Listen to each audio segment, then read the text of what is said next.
தான் உங்களுடைய தன வரவு. இந்த உலகத்தில் கிடைக்கிறது எல்லாமே பூர்வ புண்ணியத்தின் அடிப்படையில் தான் அவனுக்கு பலாபலன் கிடைச்சிட்டு வருது. அதுக்கு அந்த அமைப்புக்கு ஜாதகம் துணை செய்யும்.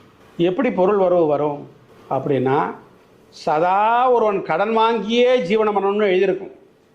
தனாதிபதி, ருண ஸ்தானாதிபதி, கர்மாதிபதி இம்மூவருடைய தொடர்பு இருந்ததுன்னு சொன்னால், லாபாதிபதி பலமிழந்து நிற்கும்போது இவன் கடைசி வரைக்கும் கடன் வாங்கியே கடனை கொடுப்பான், கடன் வாங்குவான், கடன் கொடுப்பான். இப்படியே தான் அவனுடைய ஜீவனம் நடந்து கொண்டிருக்கும்.